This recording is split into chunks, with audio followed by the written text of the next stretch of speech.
Kung bantuan perahu karetnya kami terjebak di sini bertiga.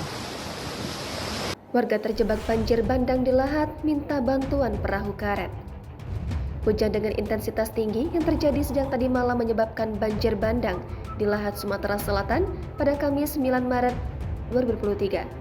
Dalam salah satu postingan warga di Instagram bernama @dimasjulianda, salah satu warga Lahat merekam kondisinya yang terjebak banjir bandang. Di dalam video tersebut, ia meminta bantuan untuk dikirimkan perahu karet kepadanya. Ia menyampaikan lokasinya berada di Anak Lematang, Kota Negara, paling ujung. Selanjutnya, ia juga menyampaikan bukan hanya dia yang berada di sana, tetapi ada 2 orang lainnya juga terjebak. Dalam video tersebut, terlihat jelas air yang mengalir deras. Terlihat juga suasana lokasi tersebut tidak ada lagi warga yang berkeliaran di sana, serta beberapa rumah warga yang sudah terendam banjir.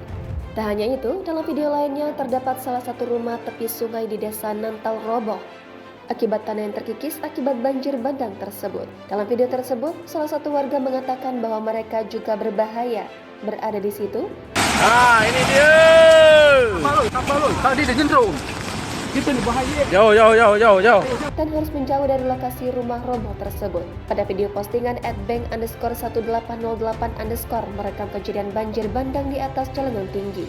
Di saat merekam, ia menyempatkan teman di sebelahnya yang menggunakan helm dan jas hujan untuk mengacukan mental kepada kamera. Temannya melakukan perintah tersebut sambil tersenyum. Beberapa wilayah yang terdampak banjir bandang yakni Desa Tanjung Siri, Kecamatan Pulau Pinang, Lahat.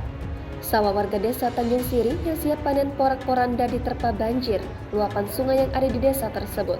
Sementara itu, air deras meninggi mencapai 4 meter hingga menyentuh jembatan Tanjung Siri. Akses jalan menghubungkan Pulau Pinang menuju Kota Agung Pagaralam terhenti akibat arus air sungai yang deras.